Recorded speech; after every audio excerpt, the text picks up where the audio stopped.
ना संघर्ष न तकलीफ तो क्या खाक मजा है जीने में, बड़े बड़े तूफान थम जाते हैं जब आग लगी हो सीने में।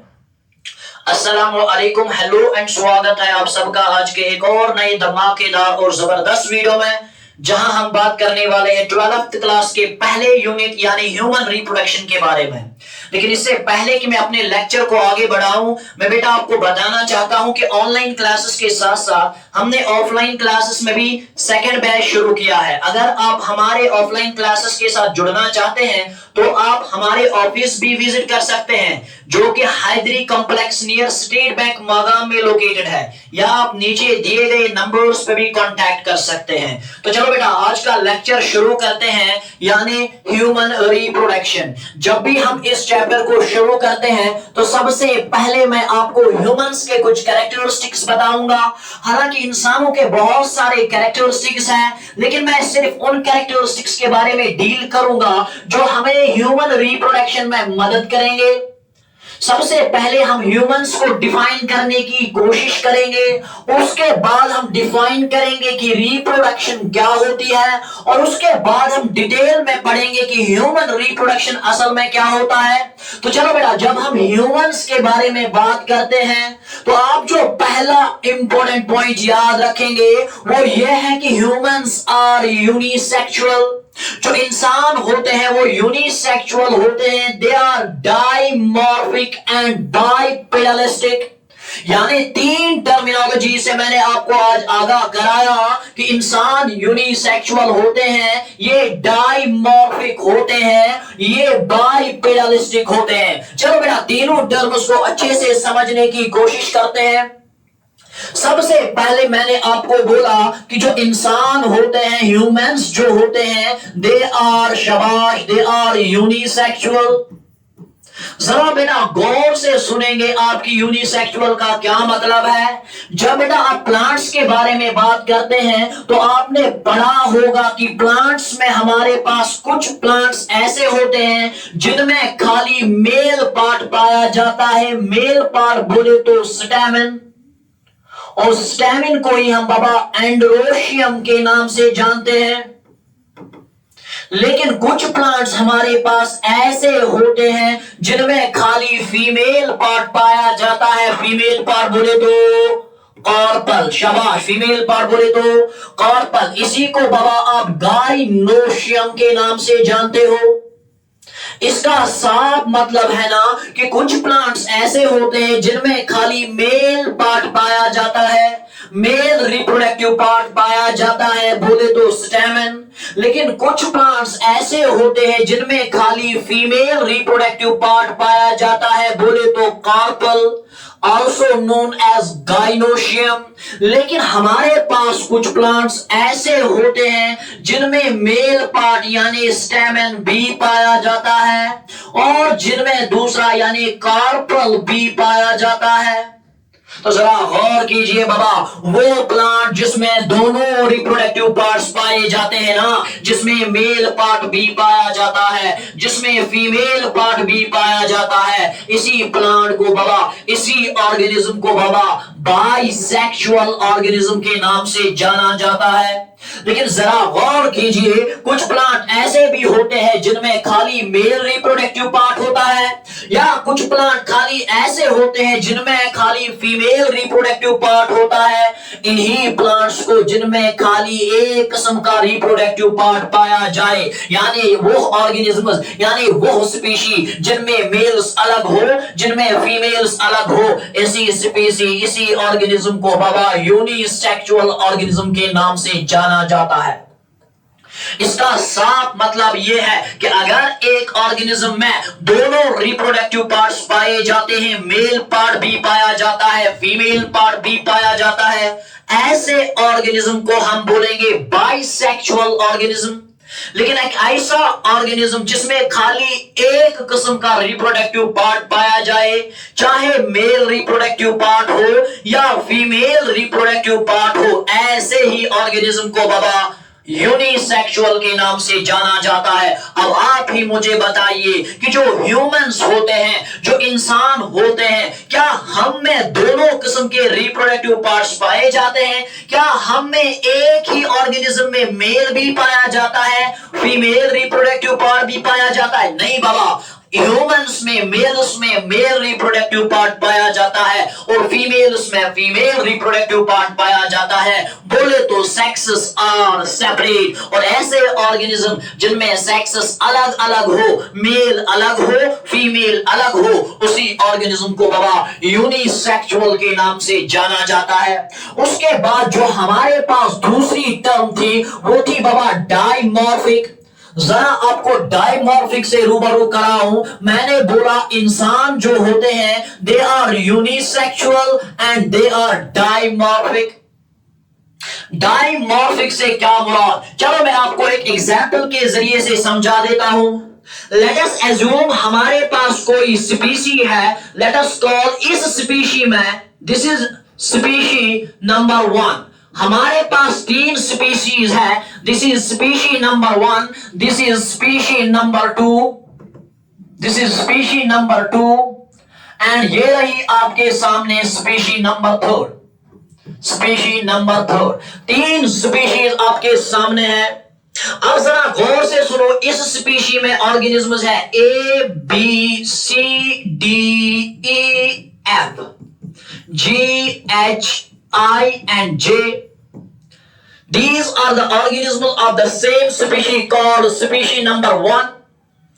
और हमारे पास स्पीशी नंबर 2 में भी ऑर्गेनिज्म्स है। बोले तो A, B, C, D, E, F, G, H। इसी तरह हमारे पास स्पीशी नंबर 3 में भी ऑर्गेनिज्म्स है A, B, C, D, E, F, G, H। अब जरा गौर से सुनेंगे, किसी स्पीशी में जैसे कि हमारे स्पीशी नंबर 1 में A ऑर्गेनिज्म भी है, B ऑर्गेनिज्म में भी है, C भी है, D भी है और E भी है। कुछ स्पीशीज ऐसी होती है जिनमें तमाम ऑर्गेनिज्म्स का फिनोटाइप, बोले तो फिजिकल अपीयरेंस सेम होती है।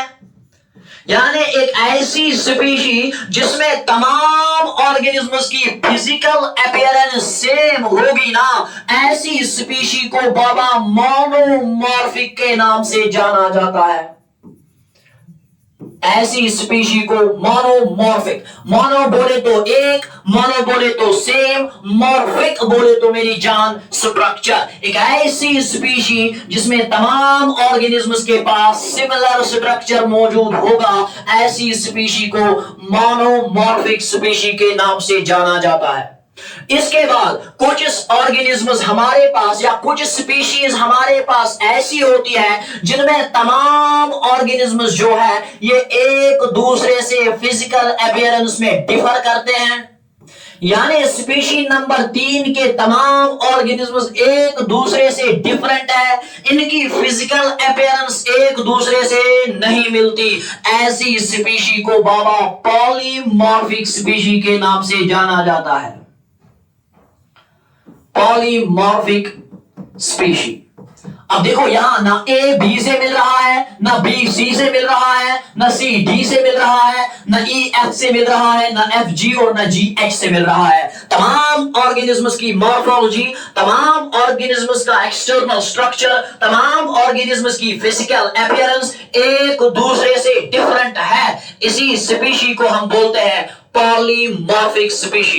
लेकिन कुछ स्पीशी हमारे पास ऐसी होती है जिनमें कुछ ऑर्गेनिज्म्स का स्ट्रक्चर एक दूसरे के साथ मिलता है और कुछ ऑर्गेनिज्म्स का स्ट्रक्चर एक दूसरे के साथ मिलता है। सर मैं बिल्कुल भी नहीं समझा। इधर देखो, A की फिजिकल अपीयरेंस B के साथ मिलती है और B की फिजिकल अपीयरेंस C के साथ मिलती है और C की फिजिकल अपीयरेंस D के साथ मिलती है। लेकिन इन तमाम अपर क्लास ऑर्गेनिज्म्स की फिजिकल अपीयरेंस नीचे दिए गए ऑर्गेनिज्म्स के साथ मिलती नहीं। इनकी फिजिकल अपीयरेंस अलग है और इनकी फिजिकल अपीयरेंस अलग है। A B से सिमिलर है, E F से सिमिलर है, लेकिन A और E आपस में नहीं मिलती। गौर से सुनो, ए की फिजिकल अपीयरेंस बिल्कुल वैसी है जैसे बी की है और ई की बिल्कुल वैसी है जैसे एफ की है, लेकिन ए की फिजिकल अपीयरेंस और ई की फिजिकल अपीयरेंस आपस में नहीं मिलती।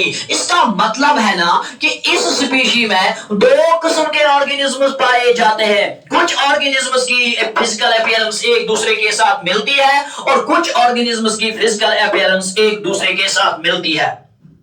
अगर मैं एग्जाम्पल कोट करूं तो इंसानों की तरफ अगर हम देखेंगे तो तमाम ऑर्गेनिज्म्स को दो ही हिस्सों में बांटा गया है। मेल्स की फिजिकल अपीयरेंस अलग होती है, फीमेल्स की फिजिकल अपीयरेंस अलग होती है। मेल्स के पास मुस्टेच होते हैं, मेल्स के पास बियर्ड होती है, फीमेल्स के पास ना ही मुस्टेच और ना ही बियर्ड पाई जाती है। इसका मतलब है कि तमाम ऑर्गेनिज्म्स को फिजिकल अपीयरेंस के बुनियाद पे दो ही क्लासेस में बांटा गया है। ऐसी स्पीशी जिसमें तमाम ऑर्गेनिज्म्स को सिर्फ दो ग्रुप्स में बांटा जाए, उसी स्पीशी को बाबा डाइमॉर्फिक के नाम से जाना जाता है। डाइमॉर्फिक। अब जरा गौर से सुनना, मैंने आपको यूनिसेक्सुअल बोला, मेल्स और फीमेल्स अलग होते हैं। मेल्स में मेल रिप्रोडक्टिव पार्ट और फीमेल्स में female reproductive part. Remember, unisexuality वाले कॉन्सेप्ट में हम सिर्फ सेक्सेस की बात करते हैं, हम सिर्फ रिप्रोडक्टिव ऑर्गन्स की बात करते हैं, लेकिन डाइमॉर्फिज्म में हम सेक्सेस के अलावा फिजिकल अपीयरेंसेस के बारे में भी डिस्कस करते हैं। It is a broader term while as unisexuality is a specific term. तो आपको दो चीजें समझ आई कि जो इंसान होते हैं दे आर यूनिसेक्सुअल, उनके सेक्स सेपरेट होते हैं। मेल्स में मेल रिप्रोडक्टिव पार्ट, फीमेल्स में फीमेल रिप्रोडक्टिव पार्ट। नंबर दो, दे आर डाइमॉर्फिक, इनकी फिजिकल अपीयरेंस अलग होती है। मेल्स की फिजिकल अपीयरेंस अलग और फीमेल्स की फिजिकल अपीयरेंस। तमाम फीमेल्स एक दूसरे के साथ मिलती जुलती है, तमाम मेल्स एक दूसरे के साथ सिमिलर है, सेम तो नहीं है लेकिन सिमिलर है, लेकिन मेल्स और फीमेल्स एक दूसरे से इंतहाई डिफरेंट है। इसका मतलब इंसानों को दो ही कैटेगरीज में बांटा गया है, यानी on the basis of their morphology, on the basis of their physical appearance, on the basis of their phenotype. तो क्योंकि इंसानों को दो ही कैटेगरीज में बांटा गया है, इसी को बोलते हैं डाइमॉर्फिक। अगर तमाम स्पीशीज एक ही क्लास में आएंगी, सबका एक स्ट्रक्चर मोनोमॉर्फिक। अगर सब ऑर्गेनिज्म्स को दो कैटेगरीज में बांटा जाए, डाइमॉर्फिक। अगर तमाम ऑर्गेनिज्म्स का स्ट्रक्चर एक दूसरे से अलग अलग है, पॉलीमॉर्फिक स्पीशीज। इसके बाद तीसरी टर्म जो हमारे पास थी वो थी बाइपेडलिस्टिक। बाइपेडलिस्टिक, बाइपेडलिस्टिक, ये हमने आपको पहले ही डेफिनेशन में समझाया हुआ है कि इंसान जो होते हैं they are unisexual, they are dimorphic and they are bipedalistic. हमने यूनिसेक्सुअलिटी भी पढ़ी, हमने डाइमॉर्फिक भी पढ़ा, अब हम पढ़ेंगे बाइपेडलिज्म और उसके बाद मेरी जान हम आगे आपको ये स्लाइड के जरिए से ले जाएंगे। जरा गौर से सुने, बाइपेडलिज्म क्या होता है या बाइपेडलिस्टिक क्या होते हैं। ज्यादा डिटेल में मैं नहीं जाऊंगा, लेकिन फिर भी मैं आपको बताऊंगा कि जब आपने 11th क्लास में लोकोमोशन एंड मूवमेंट पढ़ा होगा तो आपको अपने उस्ताद ने बताया होगा कि जो मूवमेंट्स होते हैं इनके ब्रॉडली डिफरेंट टाइप्स होते हैं। जैसे कि हमारे पास गैलोपिंग है, लोकोमोटरी मूवमेंट्स हमारे पास गैलोपिंग है, हमारे पास स्लिदरिंग है ना, हमारे पास मेरी जान क्वाड्रीपेडलिज्म है, क्वाड्रीपेडलिज्म, और हमारे पास मेरी जान यहां रहेगा बाइपेडलिज्म। बाइपेडलिज्म देखो, कुछ ऑर्गेनिज्म्स क्या काम करते हैं कि वो हाईएस्ट स्पीड हासिल करने के लिए, डेस्टिनी पे पहुंचने के लिए वो फास्ट मूवमेंट करते हैं विद लिम्स, फास्ट मूवमेंट करते हैं विद लिम्स। लेकिन यहां आप एक खास ख्याल रखेंगे कि यहां जो 4 लिम्स होती हैं, ऐसा एनिमल हाई डेस्टिनेशन या ऐसा एनिमल ज्यादा डिस्टेंस को कवर करने के लिए पहले वाले 4 लिम्ब्स को एक साथ उठाता है। अब जरा मैं आपको समझाने के लिए बोलूं कि जब गाय चलती है तो वो पहले एक लिम्ब फिर दूसरी लिम्ब आगे ले जाती है, लेकिन जब घोड़ा तेज दौड़ता है, when a horse rides fast, जब एक घोड़ा तेज दौड़ता है तो अपने पहले दोनों लिम्ब्स को एक साथ आगे ले जाता है। ऐसे फास्ट मोमेंट को जिसमें 4 लिम्ब्स को एक साथ आगे लिया जाए, इसे बाबा गैलोपिंग के नाम से जाना जाता है। And remember, galloping is actually shown by horses. अब मैं इसको डिटेल में नहीं ले जाऊंगा क्योंकि हमारा टॉपिक नहीं है। इसके बाद स्लिदरिंग। अब कुछ एनिमल्स ऐसे होते हैं जिनके पास लिम्ब्स ही नहीं होते हैं, दे show limbless movement. Example snake. जब स्नेक चलता है तो वेव लाइक मूवमेंट दिखाता है ग्राउंड पे, क्रॉलिंग करता है। And remember that crawling like movement, that wave like movement, remember wave like movement, या मैं दूसरे अल्फाजों में कहूंगा ना crawling. Remember, this crawling or this wave-like movement is called as slithering and it is shown by snakes. हालांकि बहुत सारे और एग्जाम्पल्स हैं, लेकिन मैं वन एग्जाम्पल कोट कर रहा हूं ताकि मैं जल्द अज जल्द अपने टॉपिक को कवर कर सकूं। तो पहले हमने पढ़ा गैलोपिंग, उसके बाद हमने पढ़ा स्लिदरिंग। अब बाबा बारी आती है क्वाड्रिपेडलिज्म की। क्वाड्रिपेडलिज्म का मतलब है ability, remember it is the ability to walk, ability to walk on 4 limbs, ability to walk on 4 limbs। जब एक ऑर्गेनिज्म अपने 4 टांगों पे चल सके, इस वाले एबिलिटी को क्वाड्रिपेडलिज्म कहा जाता है, और ऐसे एनिमल को बाबा क्वाड्रिपेडलिस्टिक कहा जाता है। एग्जाम्पल, जब बाबा डॉग चलेगा तो 4 लिम्ब्स पे चलेगा। जब बाबा काऊ चलेगी, गाय जब चलेगी तो 4 टांगों पे चलेगी। इस वाले एबिलिटी को क्वाड्रिपेडलिज्म कहा जाएगा, और ऐसे एनिमल को क्वाड्रिपेडलिस्टिक कहा जाएगा। लेकिन कुछ एनिमल्स 4 लिम्ब्स से नहीं बल्कि खाली 2 लिम्ब्स पे चलते हैं, 4 टांगों पे नहीं बल्कि 2 टांगों पे चलते हैं। इस वाली एबिलिटी को बाइपेडलिज्म कहा जाता है। So what is बाइपेडलिज्म?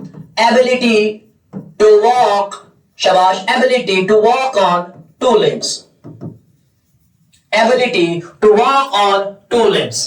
अब आप मुझे बताएंगे, क्या इंसान स्लिदरिंग यानी रेंगते हुए चलते हैं? नहीं बाबा। क्या इंसान दौड़ते हुए एक साथ दोनों टांगों को आगे ले जाते? नहीं बाबा। They do not show galloping, they do not show slithering. क्या हम 4 टांगों पे चलते? नहीं, वी डू नॉट शो क्वाड्रिपेडलिज्म।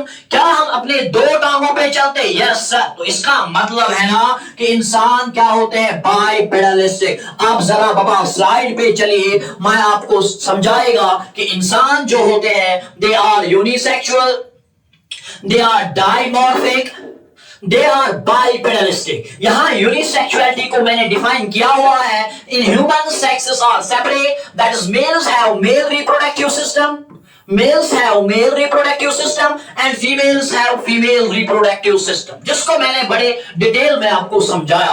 उसके बाद मैंने बोला कि dimorphism refers to the physical and biological differences between males and females। यानी dimorphism में हम खाली सेक्सेस के बारे में बात नहीं बल्कि फिजिकल अपीयरेंसेस के बारे में बात करते हैं। males tend to have more body hair, male जो होते हैं इनके पास बॉडी हेयर ज्यादा होता है as compare to females. Males के पास डीपर, मेल जो है डीपर वॉइस प्रोड्यूस करते हैं।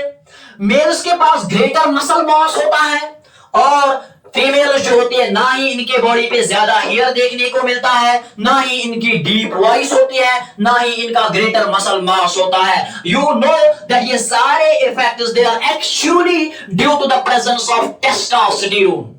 तो ये हम आगे पढ़ेंगे। फिलहाल आप याद रखेंगे कि डायमॉर्फिज्म में खाली हम सेक्सुअल कैरेक्टरिस्टिक्स पे बात नहीं करते बल्कि हम फिजिकल अपीयरेंसेस को भी इंक्लूड करते हैं। So it is a broader term while as unisexuality is a specific term. उसके बाद लास्ट में मैंने आपको बोला bipedalistic, the ability to walk on 2 limbs is called as bipedalism and such animals are called as bipedalistic। Example हमारे पास है बाबा humans.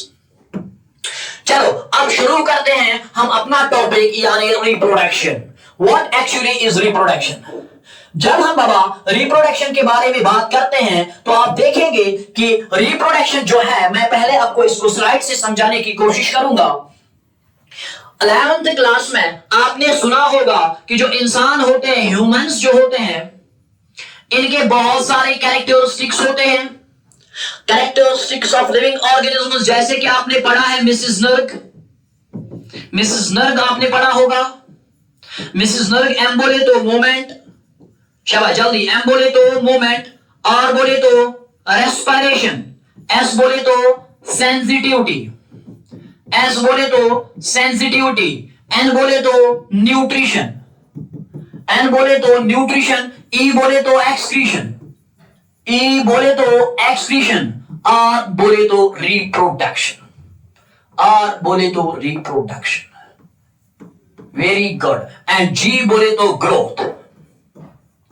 इसका साफ मतलब है जो एनिमल मूवमेंट दिखाएगा लिविंग कहलाएगा, जो नहीं दिखाएगा नॉन लिविंग कहलाएगा। हालांकि यहां फिर आप मूवमेंट एंड लोकोमोशन अलग अलग पढ़ते हैं, बस फिलहाल 2 मिनट के लिए नजर रखेंगे आप बाबा। जो मूवमेंट, जो ऑर्गेनिज्म मूवमेंट दिखाएगा उसे हम लिविंग कहते हैं, जो नहीं दिखाएगा उसे नॉन लिविंग कहते हैं। जो इंसान रेस्पिरेशन करेगा, जो ग़िज़ा को ब्रेक करके एनर्जी बना सकता है, उसे हम लिविंग कहेंगे। जो एनर्जी यूटिलाइज नहीं कर सकता उसे हम नॉन लिविंग कहेंगे। जो सेंसिटिविटी दिखाएगा, सेंसिटिविटी बोले तो response to stimulus, response to stimulus, जो इंसान फील कर सकता है, महसूस कर सकता है, जो ऑर्गेनिज्म फील करेगा, जो सेंसिटिविटी दिखाएगा उसे मेरी जान लिविंग कहा जाएगा, और जो सेंसिटिविटी नहीं दिखाएगा उसे नॉन लिविंग कहा जाएगा। एवरी ऑर्गेनिज्म जो मूवमेंट दिखाए लिविंग कहलाएगा, नहीं दिखाएगा नॉन लिविंग कहलाएगा। जो रेस्पिरेशन दिखाएगा लिविंग कहलाएगा, जो नहीं दिखाएगा नॉन लिविंग कहलाएगा।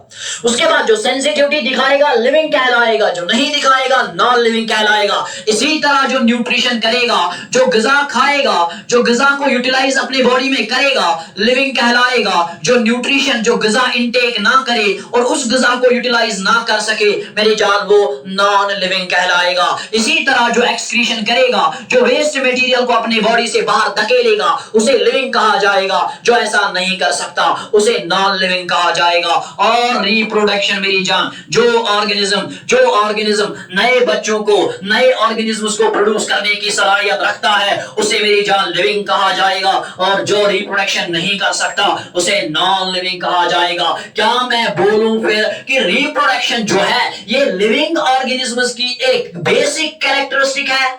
तो यही बेटा आपके स्लाइड पे पॉइंट लिखा हुआ है कि जो रिप्रोडक्शन है it is the basic characteristic, reproduction is the characteristic of all the living organisms by which the living organisms produce offsprings of their own kind।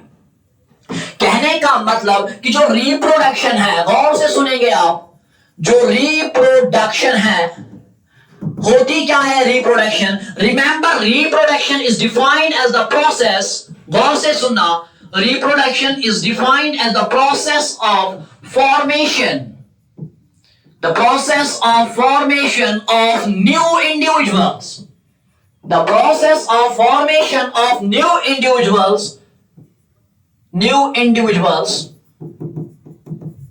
the process of formation of new individuals from parents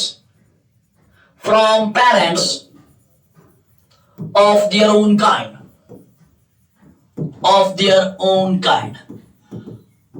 अब जरा गौर से आप सुनेंगे, मैं आपको समझाने की कोशिश करेगा कि रिप्रोडक्शन क्या होती है। रिप्रोडक्शन एक ऐसी प्रोसेस है जिसमें एक ऑर्गेनिज्म नए ऑर्गेनिज्म्स को बनाता है और फिर उन्हीं ऑर्गेनिज्म्स को जन्म देता है। सर मेरे कुछ पल्ले पड़ा ही नहीं, जरा गौर से मैं आपको इस कॉन्सेप्ट को समझाने की कोशिश करेगा। Remember reproduction is not an act, reproduction is a process. Reproduction act नहीं है बाबा, रिप्रोडक्शन प्रोसेस है। सर थोड़ा इलैबोरेट कीजिए ना, जरा गौर से सुने। रफली मैं आपके सामने 2 मिनट में बनाएगा फीमेल रिप्रोडक्टिव सिस्टम, ताकि मैं कॉन्सेप्ट की बाबा दजिया उड़ा सकूं। ये रहा आपके सामने फीमेल रिप्रोडक्टिव सिस्टम।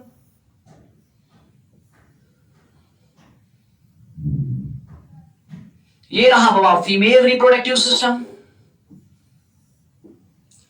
चलो गौर से सुनना, ये रहा female reproductive system. Very very good, female reproductive system. ये रही मेरी जान ओवरीज, ये रहा ओवेरियन लिगामेंट, मीजोवेरियन लिगामेंट, अब गौर से सुनना, सबसे पहले मैं आपको जो पॉइंट समझाने की कोशिश करना चाहता हूं वो ये है कि रिप्रोडक्शन महज एक एक्ट नहीं है, रिप्रोडक्शन कोई एक्ट नहीं है, ये एक प्रोसेस है। इसी को इलॉबरेट करने की कोशिश कर रहा हूं। Remember when a male and female come close, When a male and female come close to each other, जब मेल और फीमेल एक दूसरे के क्लोज आए और जब मेल अपना reproductive part female reproductive part में छोड़े, इस वाले प्रोसेस को बाबा कोआपुलेशन के नाम से जाना जाता है। इस वाले प्रोसेस को कॉपुलेशन के नाम से जाना जाता है। इसी को मेरी जान हम मेटिंग के नाम से जानते हैं और इसी को बाबा हम सेक्सुअल इंटरकोर्स के नाम से जानते हैं। इसी को बाबा हम सेक्सुअल इंटरकोर्स के नाम से जानते हैं। गौर से सुनना, जब मेल अपना reproductive part female reproductive part में छोड़े, मेल अपना reproductive part female reproductive part में एंटर करे, इस प्रोसेस को कॉपुलेशन, इस प्रोसेस को मेटिंग, इस प्रोसेस को सेक्सुअल इंटरकोर्स के नाम से जाना जाता है। इसके बाद जब ये mail reproductive part female reproductive part में छोड़ेगा, जिसे हमने कॉपुलेशन कहा, उसके बाद मेल अपना स्पर्म करेगा इजैकुलेट, और जब मेल अपना स्पर्म इजैकुलेट करेगा into the female reproductive part, उस वाली प्रोसेस को इंसेमिनेशन के नाम से जाना जाता है। इंसेमिनेशन, जब मेल अपना mail reproductive part female reproductive part में छोड़े कॉपुलेशन, और जब स्पर्म छोड़े इंसेमिनेशन। उसके बाद जब ये स्पर्म कॉन्ट्रैक्शन के जरिए से यूट्रस कॉन्ट्रैक्ट करेगा, लेकिन रिमेंबर रेट्रोपल्शन, नीचे से कॉन्ट्रैक्ट करेगा ऊपर की तरफ, इसे बोलते हैं रेट्रोपल्शन। ये मैं आगे समझाऊंगा। जब यूट्रस कॉन्ट्रैक्ट करेगा प्रोस्टाग्लैंडिन की वजह से, तो स्पर्म ऊपर जाएगा, और यहां आपको मालूम है कि जो ओवरीज है दे रिलीज सेकेंडरी oocyte। गौर से सुनना, यहां अक्सर लिखा जाता है कि ओवरीज रिलीज हुआ, दे एक्चुअली रिलीज हुआ but in the form of secondary oocyte। जब यहां हुआ या सेकेंडरी oocyte रिलीज हुआ, तो जरा गौर से सुनना, ये हुआ और ये स्पर्म आपस में मिल जाते हैं, और इसी वाली प्रोसेस को हम फर्टिलाइजेशन के नाम से जानते हैं, जिसको हम डिटेल में पढ़ेंगे कि कैसे होती है फर्टिलाइजेशन।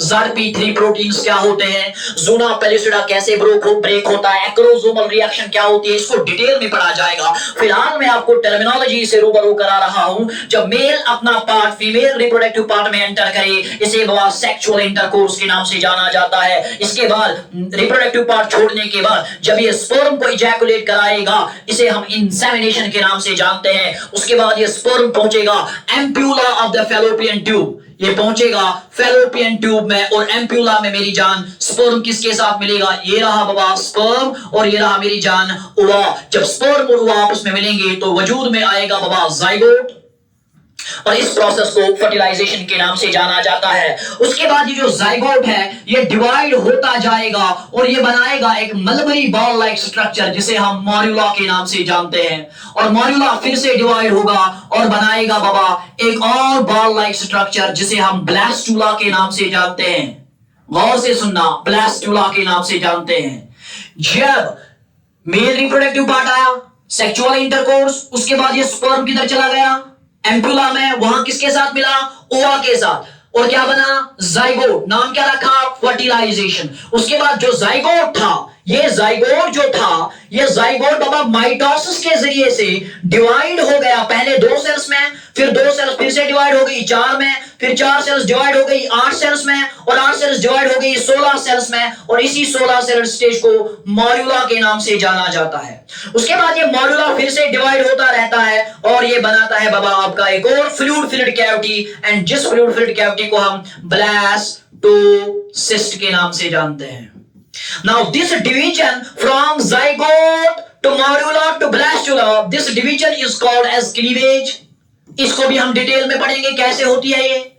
तो सबसे पहले हुई कॉपुलेशन, उसके बाद इंसेमिनेशन, उसके बाद फर्टिलाइजेशन, उसके बाद क्या हुई बाबा, उसके बाद हुई क्लीवेज। अब मैं जो समझाना चाहता हूं वो इंपॉर्टेंट है। उसके बाद जब ब्लास्टोसिस्ट हुआ, ब्लास्टोसिस्ट जब बना, ये ब्लास्टोसिस्ट एम्बेड हो जाएगा।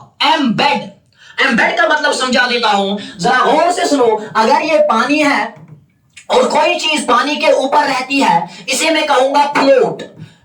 इसे मैं कहूंगा फ्लोट। अगर इस का को traue Arbeitsbett, Euros Arbeitsbett कहते हैं, ये कैसे डिबेट किए, इसको हम बोलेंगे बाबा फ्लोट। लेकिन अगर हम पत्थर उठाएंगे और पानी में छोड़ेंगे, ये पत्थर जो है ये डूब जाएगा, इसे हम बोलेंगे सिंक। लेकिन अगर हम किसी चीज को कहीं पे रखे और उसका आधा हिस्सा नीचे चला जाए और आधा हिस्सा ऊपर ही रहे, इस बाबा इसे हम बोलेंगे एम्बेड। इसे क्या बोलेंगे? Embed. Some part floats and some sinks. अगर कुछ पार्ट फ्लोट करे और कुछ पार्ट डूब जाए, इस वाले फिनोमेना को हम एम्बेडिंग कहते हैं। अब जरा गौर से सुनना, ये जो ब्लास्टोसिस्ट है, फिर से सुनो, ये जो ब्लास्टोसिस्ट है ये एम्बेड हो जाएगा, यूट्राइन वॉल के साथ चिपक जाएगा, एंड इस प्रोसेस को हम इम्प्लांटेशन के नाम से जानते हैं। इसको भी इंतहाई डिटेल में पढ़ना पड़ेगा कि कब इम्प्लांटेशन स्टार्ट होती है, 7 दिनों के बाद, 8 दिनों के बाद कब शुरू होगी, इसको डिटेल में पढ़ा जाएगा। इम्प्लांटेशन के बाद जब ये ब्लास्टोसिस्ट डेवलप हो जाएगा तो इसको बाबा 8 हफ्तों तक एम्ब्रियो और उसके बाद फीटस कहा जाएगा, और फाइनली जब हमारे पास फीटस आएगा और ये फीटस फाइनली लास्ट में क्या होगा बाबा, डिलीवर होगा, मां के पेट से बाहर आएगा, उसे हम पार्चुरेशन के नाम से जानते हैं। किस नाम से?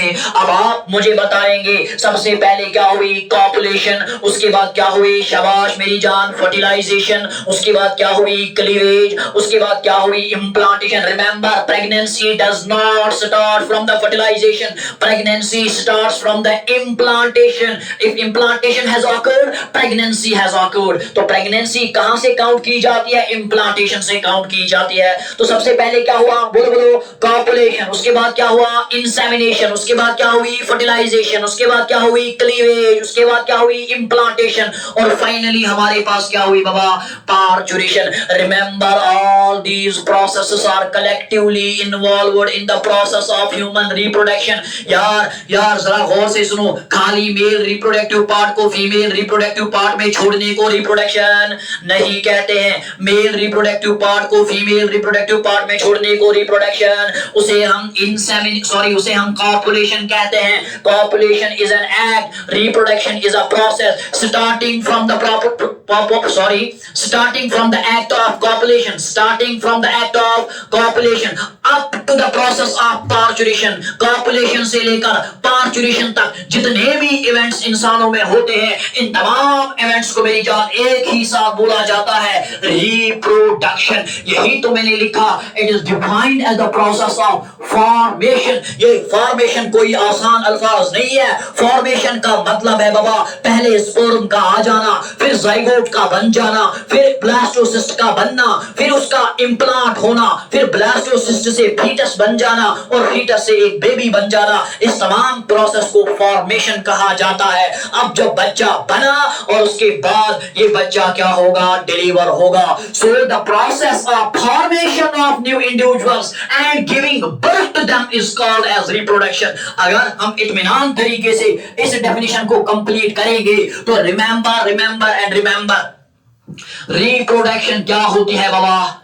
रिमेंबर, तो रिप्रोडक्शन मेरी जान होती है, रिप्रोडक्शन इज डिफाइंड, गौर से सुनना बाबा इस डेफिनेशन को, reproduction is defined as the process, reproduction is defined as the process of formation. Reproduction is defined as the process of formation of new individuals. The process of formation of new individuals, खाली उनका बनना नहीं है, and giving birth to them, और उनको जन्म देना, and giving birth to them, उनको जन्म देने का नाम बाबा क्या है? Reproduction. And giving birth to them is called as reproduction. इतना clear? So reproduction is defined as the process of formation of new individuals and giving birth to them. Now, इस reproduction के लिए आपके बॉडी में different organs हैं, group of organs हैं, और उन ग्रुप ऑफ ऑर्गन्स को हम एक साथ मिलाकर बोलते हैं रिप्रोडक्टिव सिस्टम। यानी अब मैं आपको बोलने वाला हूं कि रिप्रोडक्टिव सिस्टम क्या होता है। गौर से सुनो, रिप्रोडक्टिव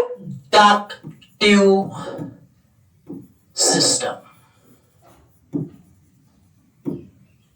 या मैं इसको बोलूं human reproductive system. Reproductive system यानी मेरे कहने का मतलब है इस रिप्रोडक्शन को होने में, इस रिप्रोडक्शन को कंप्लीट करने में आपको जो मदद करेगा उस सिस्टम को हम मेरी जान रिप्रोडक्टिव सिस्टम के नाम से जानते हैं। आपके बॉडी में जितना भी वेस्ट मटेरियल है उसको बॉडी में बाहर धकेलने के लिए मदद करेगा एक्सक्रीटरी सिस्टम।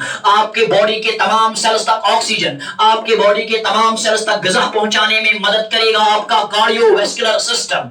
आपके बॉडी में ऑक्सीजन सप्लाई करने के लिए, ऑक्सीजन इनहेल करने के लिए, इस ऑक्सीजन को ब्लड तक पहुंचाने के लिए मदद करेगा आपका रेस्पिरेटरी सिस्टम। आपके बॉडी के तमाम ऑर्गन्स को कंट्रोल करने के लिए मदद करेगा बाबा आपका नर्वस सिस्टम। इसी तरह नया बच्चा, नया बेबी बनने में मदद करेगा आपका एक अनोखा system, and that system is called as reproductive system. अगर आप अल्फाज की तरफ गौर से देखेंगे तो यहां एक अल्फाज देखने को मिलेगा सिस्टम।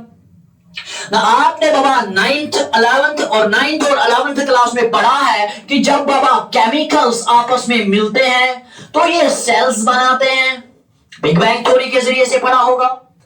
केमिकल्स जब आपस में मिलते हैं तो सेल्स बनाते हैं। सेल्स जब आपस में मिलती है तो टिश्यू बनाता है। टिश्यू जब आपस में मिलते हैं तो ऑर्गन बनाते हैं, और ऑर्गन जब आपस में मिलते हैं तो मेरी जान ऑर्गन सिस्टम बनाते हैं। अब आप मुझे बताएंगे sir what is tissue? It is a group of cells. Sir what is organ? It is a group of tissue. Sir what is system? It is a group of organs. तो इसका मतलब है कि जो सिस्टम अल्फाज इधर है इसका साफ मतलब यही है कि it is a group of organ. लेकिन कौन से ग्रुप ऑफ ऑर्गन? कुछ ग्रुप ऑफ ऑर्गन्स एक्सक्रीशन में मदद करेंगे, उन ग्रुप ऑफ ऑर्गन्स को एक्सक्रीटरी सिस्टम कहा जाएगा। कुछ ग्रुप ऑफ ऑर्गन रेस्पिरेशन में मदद करते हैं, उन्हें हम रेस्पिरेटरी सिस्टम के नाम से जानेंगे। कुछ ग्रुप ऑफ ऑर्गन्स हमें मेरी जान डाइजेशन में मदद करेंगे, ग़िज़ा को ब्रेक करने में मदद करेंगे। उन तमाम ग्रुप ऑफ ऑर्गन्स को डाइजेस्टिव सिस्टम के नाम से जाना जाता है।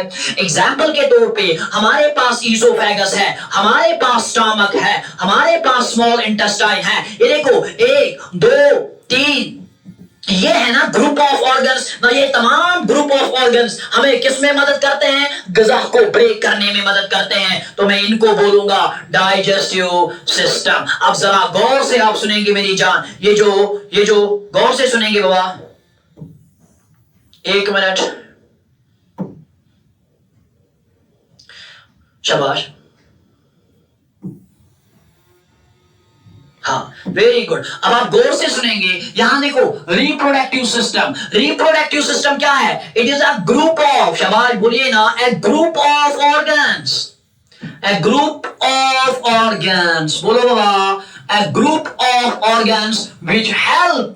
ये है ग्रुप ऑफ ऑर्गन्स, ये है ग्रुप ऑफ ऑर्गन्स, लेकिन ये वह ग्रुप ऑफ ऑर्गन्स है जो हमें किस में मदद करेंगे? रिप्रोडक्शन में। अल्फाज ही बाबा आपको जवाब दे रहा है। रिप्रोडक्टिव सिस्टम, सिस्टम बोले तो ग्रुप ऑफ ऑर्गन्स, रिप्रोडक्टिव बोले तो reproduction. So a group of organs which help in the process of reproduction is called as reproductive system. तो मैं इसको डिफाइन करूंगा कि reproductive system is defined as a group of organs which help in the process of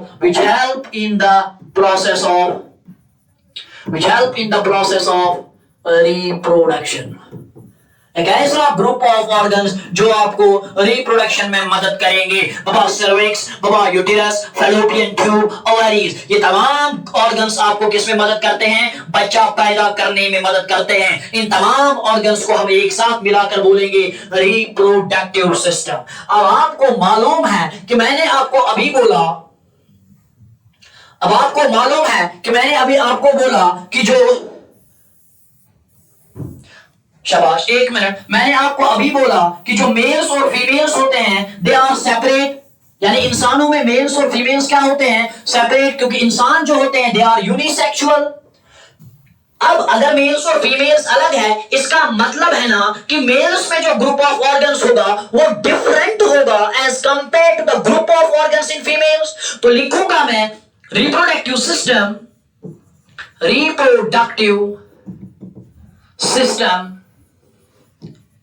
is different. Reproductive system is different in males and, shabash, males and females. reproductive system is different in males and females. Males have male reproductive system and females have female reproductive system. अगर मैं आपको slide पे ले जाऊं तो बाबा यही मैंने आपको बोला था कि इधर आपके सामने human reproductive system is a group of organs which help or aid in the process of reproduction. In case of humans, in humans, males and females have different reproductive system. Males और females में different reproductive system है. अब जो हम शुरू करने वाले हैं वो इंतहाई important है, जिसे हम male reproductive system के नाम से जानते हैं.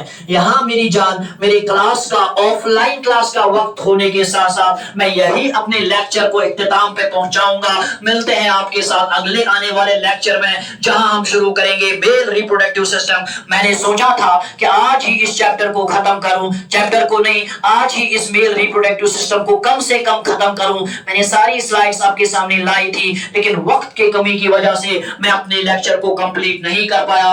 अब मिलते हैं आपके साथ अगले आने वाले लेक्चर में, जहां हम शुरू करेंगे मेल रिप्रोडक्टिव सिस्टम. तब तक के लिए दीजिए मुझे भी इजाजत और आप भी बैठिए अल्लाह के हवाले.